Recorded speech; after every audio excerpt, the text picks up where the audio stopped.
He would sit there sewing or doing anything else. Maybe he would sit on a chair too. He's got a chair, and he has a table too. He's got everything. Who is he, then? Oh, a good man. A man of experience. I will cook for him, and I'll ask him 3 roubles a month for his board and lodging. After prolonged efforts, I succeeded at last in learning from Agrafena that an elderly man had somehow managed to persuade her to admit him into the kitchen as a lodger and boarder. Any notion Agrafena took into her head had to be carried out. If not, I knew she would give me no peace. When anything was not to her liking, she at once began to brood and sank into a deep dejection that would last for a fortnight or 3 weeks.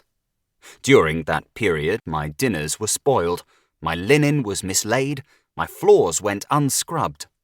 In short, I had a great deal to put up with. I had observed long ago that this inarticulate woman was incapable of conceiving a project, of originating an idea of her own. But if anything like a notion or a project was by some means put into her feeble brain to prevent its being carried out, meant, for a time, her moral assassination. And so, as I cared more for my peace of mind than for anything else, I consented forthwith. Has he a passport, anyway, or something of the sort? To be sure he has. He is a good man, a man of experience. 3 roubles he's promised to pay. The very next day, the new lodger made his appearance in my modest bachelor quarters. But I was not put out by this. Indeed, I was inwardly pleased. I led, as a rule, a very lonely hermit's existence. I have scarcely any friends. I hardly ever go anywhere.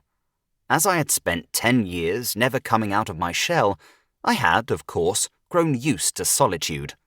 But another 10 or 15 years or more of the same solitary existence, with the same Agrafena, in the same bachelor quarters, was in truth a somewhat cheerless prospect. And therefore a new inmate, if well behaved, was a heaven-sent blessing. Agrafena had spoken truly. My lodger was certainly a man of experience. From his passport, it appeared that he was an old soldier. A fact which I should have known, indeed, from his face. An old soldier is easily recognized. Astafy Ivanovitch was a favourable specimen of his class.